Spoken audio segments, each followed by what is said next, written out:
Before we kick off today's episode, I should let you know one of our sponsors has withdrawn its ads from our podcast due to what they deemed unflattering coverage of their restaurant.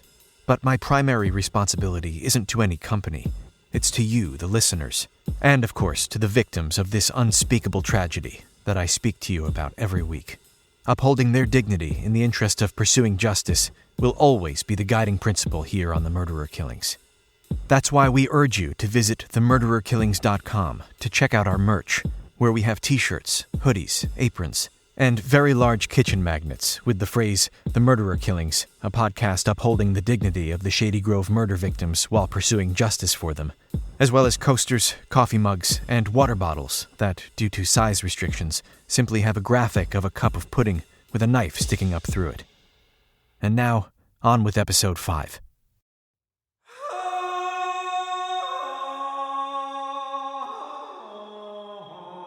In April 2020, the world was facing an unprecedented pandemic and had all but shut down. A rapidly developing situation we have here reports of a new disease believed to have originated in China. COVID-19 travel advisories are coming in from governments across the globe, and many countries' leaders are instructing their citizens to stay at home. Numbers now exceed that of the SARS outbreak 17 years As of this morning, Italy Authorities is on are total still lockdown. parsing out the details of what exactly a wet market President Trump is is. expected to speak We now again this go to a afternoon statement to issue a from national Fauci. stay-at-home Some order. dispute is New President York of the United Governor States. Andrew Cuomo will, of course, hold a competing press conference, starting with his usual guided meditation. But for Shady Grove, there was extra cause for fear and confusion.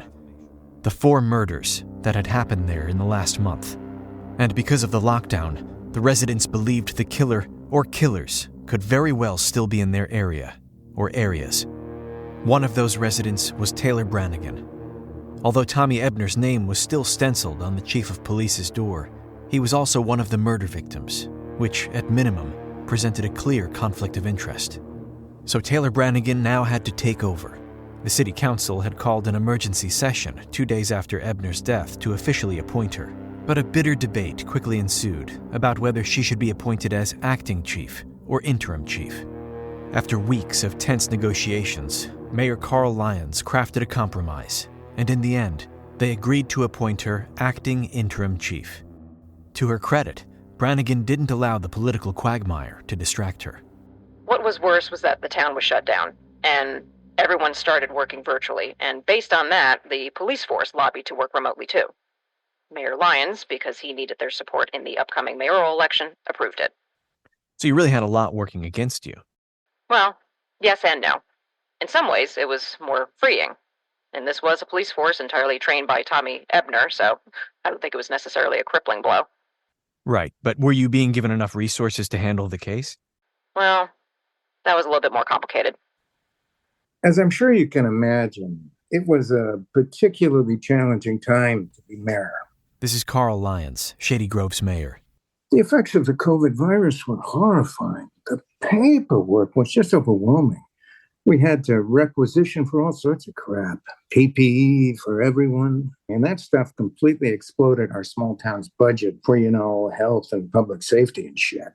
About the budget, there's been a lot of speculation that the town didn't spend nearly enough on resources to help with the murders. I think you'll find the people who may be saying that are not on the inside and so are just speculating. Taylor Branigan's the person who's most frequently leveled those charges. Exactly. And when I say people without inside knowledge, I mean inside knowledge of our budget meetings. It's easy to be out in the field trying to catch a killer before they strike again. But it's another thing entirely to be inside the room hashing out the budget, trying to see how the sausage gets made. And believe me, this was a total sausage party. I mean, there were good people on both sides. But for someone citing a tight budget as the reason he didn't give the police many resources, it's hard to understand the council's first major decision after the lockdown, demolishing the town hall and constructing a massive new building to replace it. Yeah, but what most people don't understand is building the new town hall was a direct result of the pandemic restrictions. Wait, how so? Well, the government demanded there be always 6 feet between everyone. Our old town hall simply lacked the size to accommodate that. We needed this new building to stay in compliance. Yeah, that seems a little hard to believe, frankly, especially with the fact so many of the staff were now working from home. Well, there was so much confusion in those early days about what regulations were going to stay in place, for how long, and such. The situation was very fluid at that time.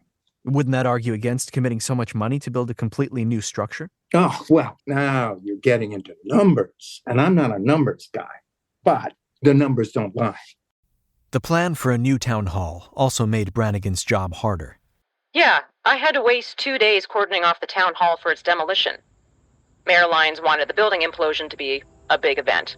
He somehow tried to make it also a tribute to the murder victims. He urged the town to come out, stand 6 feet apart, and hold a candlelight vigil, even though the demolition was at 10:30 in the morning. And because most of the police were working from home, I had to set up iPads on music stands around the perimeter about every 10 feet or so an officer could tell the crowd to stand back via Zoom. It sounds incredibly time-consuming. And stupid. It was undeniably both. As a result of the demolition, the clerks working there had to scramble to store documents anywhere and everywhere they could. The police station, trunks of council members' cars, the dugouts at the Town Hall Little League field. It was a logistical shit show. They asked me if they could use a library van, but I told them it was a fucking van filled with books. I offered them a room in my house for the documents via Airbnb, but at the last minute they complained about the shower pressure and bailed. In the interest of fairness, Estelle's shower pressure is often problematic. But they were able to bail, in part, because Teddy Putnam offered to store the town's documents and computers in its newly vacant Pudding Applications lab. It was a building the size of an airplane hangar, where Amanda had hired teams of scientists, social workers, and eminent members of the clergy to find other uses for pudding besides eating. Teddy had closed the program within minutes of Amanda's death, largely because he said he was a, quote, proud science skeptic. It's actually a very clever move. Now the whole town's records were literally controlled by the Putnams. Meanwhile, after weeks of politely being given the brush off, Taylor decided to visit Teddy on April 28th. Not finding him at home or at his gym, in desperation, she tried his office, where, shockingly, he was. The following is from Taylor Branigan's police camera when she arrived at Teddy's office. Mr. Putnam? Depends on who's asking. I'm acting Interim Chief Branigan of the Shady Grove Police Department. Ah, I've certainly heard of your name. You've also known me since about the age of 10. We grew up together. You took me to prom. Ah, well, that explains it. I have a terrible memory for dates. This is a little irregular. Deputy Interim Chief Actor showing up and flashing your badge in front of my employees. You trying to get me to crack, hoping I'll be humiliated in front of my office? I didn't flash a badge, and there's no one else here. I noticed that too. Is it a holiday or something? The country's in a lockdown. Of course. That makes sense now. Amanda meant so much to people. No, I mean we're in a nationwide lockdown over the pandemic. Oh, of course. That makes even more sense. Well, what can I get you to drink? I had a fully stocked bar installed in my office after I watched Mad Men. It's really made the days fly by. No thanks. I'm on duty. I just have a few questions about your late sister. Amanda. I'm still quite broken up about it. With all due respect, Mr. Putnam, you're saying you're broken up about it at the same time you're starting a game of Miss Pac-Man. The thing is, Miss Pac-Man was our game. Our father left it to us, and it synthesized our strengths beautifully. Between Amanda's voracious appetite for hunting and destroying all who stood in her way, and my lifelong terror of ghosts, it complemented the two of us beautifully. We fit together like hand and knife. You mean hand and glove? What did I say? You said hand and knife. What an odd thing for me to have said. I just want to ask you a few simple questions. Should I have my lawyer here? That's certainly your right. I think it'll be okay. These are just questions to rule me out of suspicion, right? A few minutes ago you said I was hoping to make you crack. What do you think you might crack over? I'd like my lawyer. The next time they met, Teddy's attorney, Ellen Newberry, was sitting next to him. It's worth noting Ellen Newberry is a junior partner in the well-known international law firm Handley, Kelsey, Markowitz & Jones. And if the name Jones sounds familiar, It should, and not simply because it's one of the most common surnames in the English language.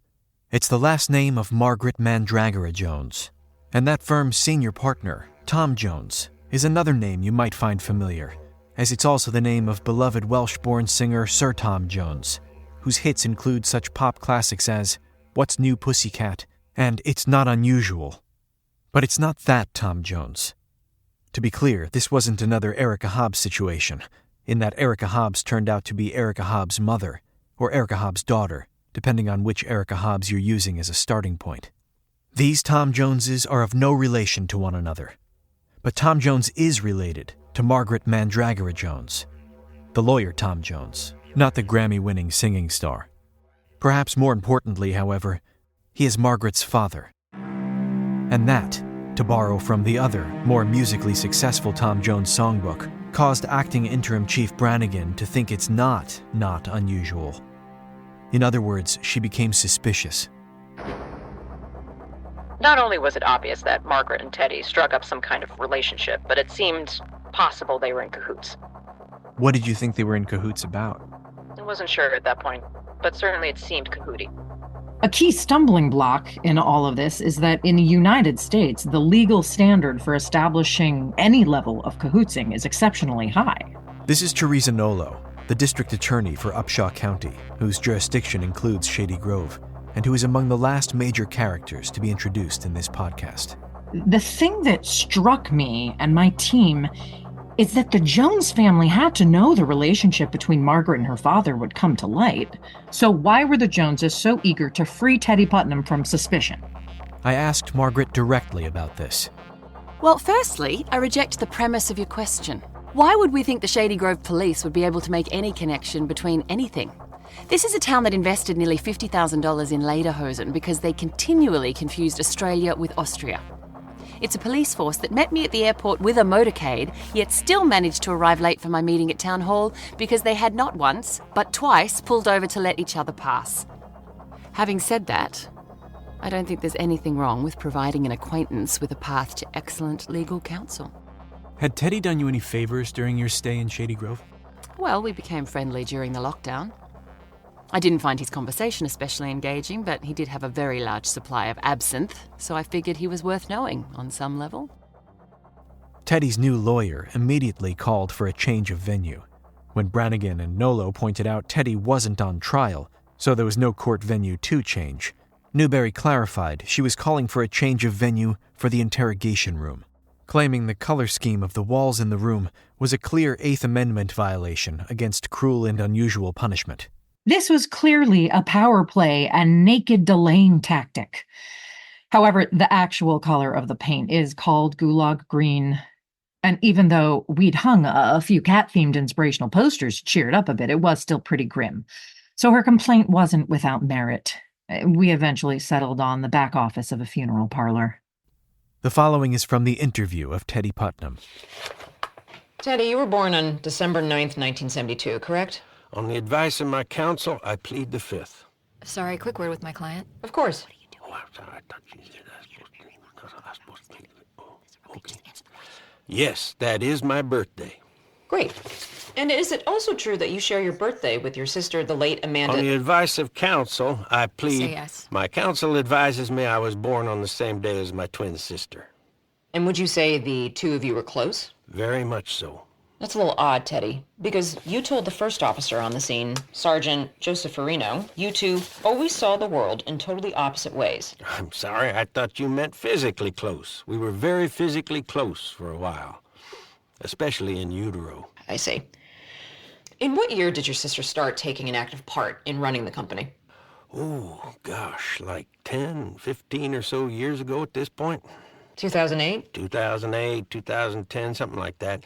I do remember it was an even-numbered year because in even-numbered years our company foosball fantasy leagues would hold a pure auction draft, whereas in odd-numbered years we did what's known as a snake draft. Okay. Within 45 minutes of you officially identifying the body of your sister, you made 4 phone calls. For the record, I am sharing with Mr. Putnam and his attorney a log of his calls that morning. The first was to the foosball wholesaler, who took the foosball tables out of your offices when Amanda stepped in. The second was to another foosball table distributor when you discovered the first foosball table company had gone out of business. The third to Margaret Mandragora-Jones. And the fourth was to the head of your company's pudding research division, informing them their department was immediately liquidated. Right. Well, I'd sent an email to security ordering them to throw the researchers off company property, so I felt I owed it to the team to let them know why they were being, in many cases, physically thrown off our grounds. Why were you so quick to shut that program down? You'd known your sister was dead less than an hour. Amanda always valued efficiency. In a way, it was a tribute to her. What did you talk to Miss Mandragora-Jones about during your phone call that morning? Well, I knew what an admirer she was of my sister and her liquor collection. I thought it best she hear it from me. Did you call her regularly? Define regularly. Did you speak to her on a regular basis? If that's what you mean by regularly, then yes. What did you talk about? Oh, gosh, I couldn't tell you exactly. Just, life stuff. And sometimes I'd pick out words and ask her to say them in her accent, usually ones with lots of vowels, like aluminum or hello. Did you discuss business? Well, in a sense. What sense? We discussed the business of being alive, of being thinking, feeling organisms on this fragile blue marble most called Earth. Okay. Oh, and Shady Grove pudding. I almost forgot. We talked tons about that. Went into real detail. She had endless questions about my company. Newberry immediately called an abrupt halt to the interview. So, armed with this information, I brought Margaret back in for questioning. At the funeral parlor?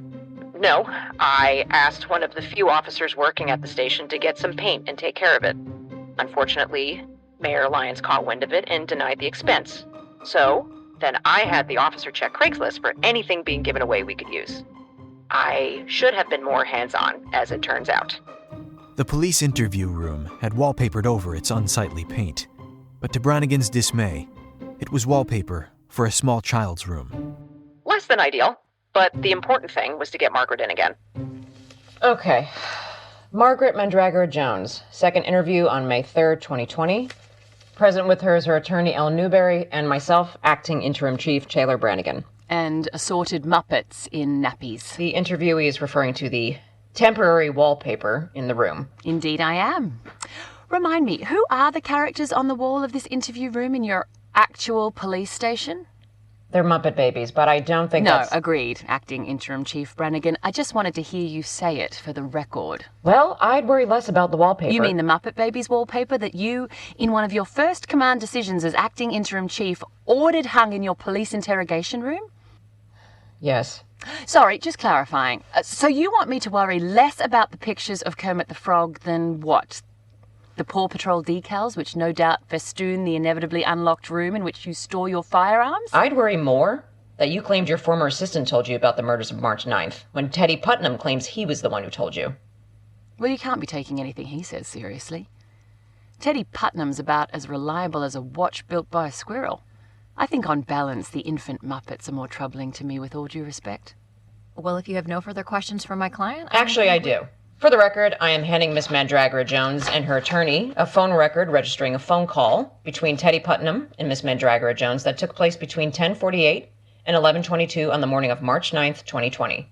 You mean to tell me you and Teddy didn't discuss his sister's murder? I'm sure it must have come up at some point, but we tended to focus our conversations on another topic. Which was? Well, it's not strictly relevant to the murder inquiry. Why don't we make that my call? Most of our conversations, AIC Branigan, centered around his asking me a series of sexually explicit knock-knock jokes. What? Indeed. I feel that's the only appropriate reaction.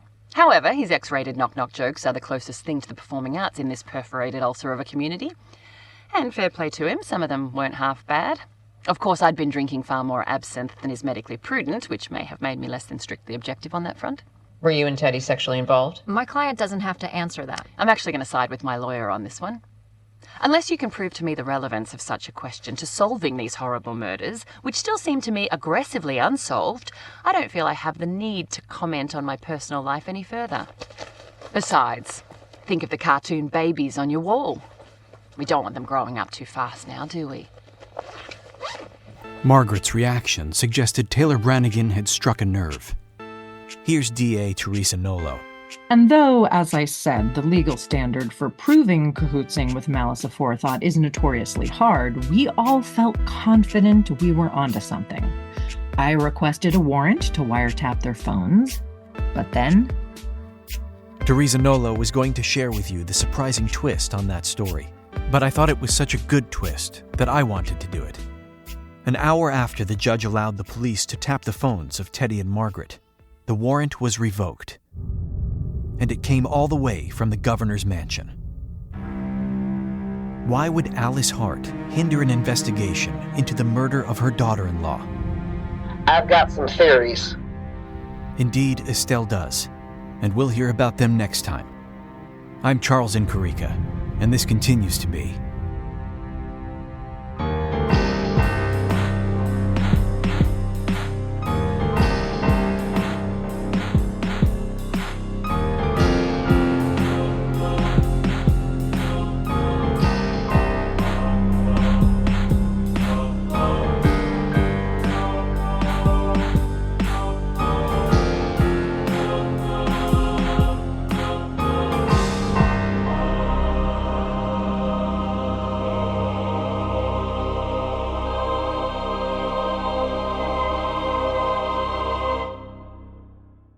The Murderer Killings.